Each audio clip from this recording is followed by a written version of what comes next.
আসসালামু আলাইকুম রহমতুল্লাহ বরকাতুহ। সম্মানিত প্রিয় মুসলিম ভাই ও বোনেরা, আর ইসলামী টিভির পক্ষ থেকে সকলকে জানাই আন্তরিক মোবারকবাদ। আশা করি সকলে ভালো আছেন। আমি আলহামদুলিল্লাহ আল্লাহর রহমতে ভালো আছি।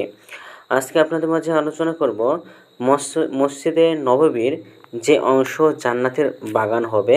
তো চলুন আমরা জেনে নিই হাদিস থেকে। মসজিদে নববী ইসলামে বিশেষ ফজিলতপূর্ণ মসজিদ। মসজিদে নববীতে নামাজ আদায় করার সওয়াবও অন্যান্য মসজিদের নামাজ আদায় এর চেয়ে অনেক বেশি। হযরত আবু হুরায়রা রাদিয়াল্লাহু তাআলা আনহু থেকে বর্ণিত, নবী করিম সাল্লাল্লাহু আলাইহি সাল্লাম বলেছেন, আমার এই মসজিদে এক নামাজ আদায় করা মসজিদে হারাম ছাড়া অন্যান্য মসজিদে 1000 নামাজ আদায় করার চেয়েও উত্তম। সুনান ইবনে মাজাহ শরীফ এবং মুসনাদে আহমদ শরীফ।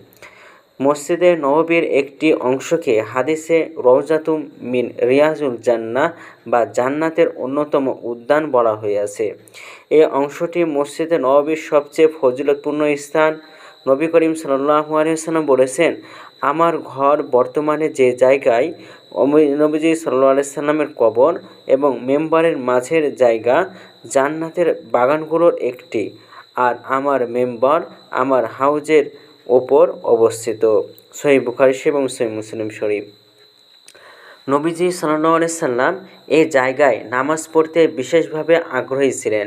ইয়াজিদ ইবনে আবু উবাইদ থেকে বর্ণিত, তিনি বলেন, আমি সালামা ইবনে আকওয়ার সঙ্গে মসজিদে নববীতে যেতাম। তিনি মুসহাফের নিকটবর্তী পিলারের কাছে রিয়াদুল জান্নাতে নামাজ পড়তেন। আমি একদিন তাকে বললাম, আপনাকে দেখি এই পিলারের কাছে নামাজ পড়তে বেশি আগ্রহী। তিনি বলেন, আমি নবীজি সাল্লাল্লাহু আলাইহি সাল্লাম এর পিলারের কাছে নামাজ পড়তে আগ্রহী দেখেছি। সহিহ বুখারী সহিহ মুসলিম শরীফ। রিয়াদুল জান্নাত দৈর্ঘ্যে 22 মিটার, প্রস্থে 15 মিটার। বর্তমানে এ জায়গায় সবুজ সাদা রঙের কার্পেট বিছানো থাকে। মসজিদের অন্য কার্পেটগুলো লাল রঙের। ভিন্ন রঙের কার্পেট দেখে বুঝতে অসুবিধা হয় না। রিয়াজুল জান্নাতের সীমানা। রিয়াজুল জান্নাতের ভেতরে কয়েকটি স্তম্ভ বা খুঁটি রয়েছে। সেগুলোকে রহমতের স্তম্ভ বলা হয়। আল্লাহর রাসূল সাল্লাল্লাহু আলাইহি সাল্লামের যুগে এসব খুঁটি ছিল খেজুরের গাছের। বর্তমানে খুঁটিগুলো মূল্যবান পাথরে মুড়িয়ে দেওয়া হইয়াছে। এই খুঁটিগুলোর প্রত্যেকটি পৃথক নাম রয়েছে, যেগুলো নবীজি সাল্লাল্লাহু আলাইহি সাল্লাম যুগের বিভিন্ন ঘটনার সাথে সম্পর্কিত রয়েছে। 1. উস্তুয়ানা আয়সা অর্থাৎ আয়সা রাদিয়াল্লাহু তাআলা আনহা এর খুঁটি। 2. উস্তুয়ানাতুল উফুদ অর্থাৎ প্রতিনিধি দলের খুঁটি। 3. উস্তুয়ানাতুত তাওবা অর্থাৎ তৌবার খুঁটি। 4. উস্তুয়ানা মুখাল্লাকা অর্থাৎ সুগন্ধি ধূপ জ্বালানোর খুঁটি। 5.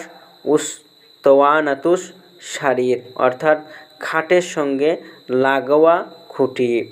6. উস্তুয়ানাতুল হারস অর্থাৎ পাহারাদারদের খুঁটি। 7. উস্তুয়ানাতু জিবরিল অর্থাৎ জিবরাইল আলাইহিস সালামের খুঁটি। 8. উস্তুয়ানাতুত তাহাজ্জুদ অর্থাৎ তাহাজ্জুদের খুঁটি।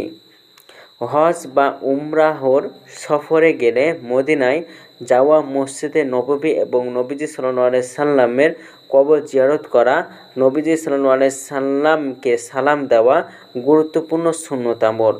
আল্লাহর রাসূল সাল্লাল্লাহু আলাইহি সাল্লাম বলেছেন, যে আমার ওয়াফাতের পর হজ করল অতঃপর আমার কবর জিয়ারত করতে এলো, সে যেন আমার জীবিত অবস্থায় আমার সাথে সাক্ষাৎ করল।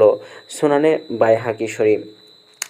আব্দুল্লাহ ইবনে ওমর রাদিয়াল্লাহু তাআলা আনহু থেকে আরও বর্ণিত রয়েছে, যে ব্যক্তি আমার কবর জিয়ারত করল তার জন্য আমার সুপারিশ আবশ্যক হয়ে গেল। সুনানে দারুকুতনি। তাই যারা হজ বা উমরাহ পালন করতে যান, সুযোগ অনুযায়ী হজ উমরাহর আগে বা পরে অবশ্যই একবার মদিনায় যাবেন। নবীজি সাল্লাল্লাহু আলাইহি সাল্লাম কবরে সালাত এবং সালাম পেশ করবেন।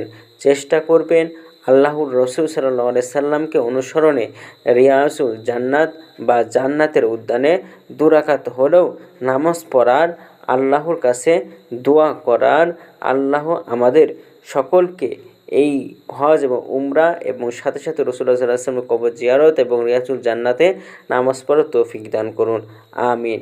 তো ভিডিওটি ভালো লাগলে অবশ্যই চ্যানেলটি সাবস্ক্রাইব করে পাশে থাকবেন। ধন্যবাদ সকলকে। আসসালামু আলাইকুম ওয়া রাহমাতুল্লাহি ওয়া বারাকাতুহু।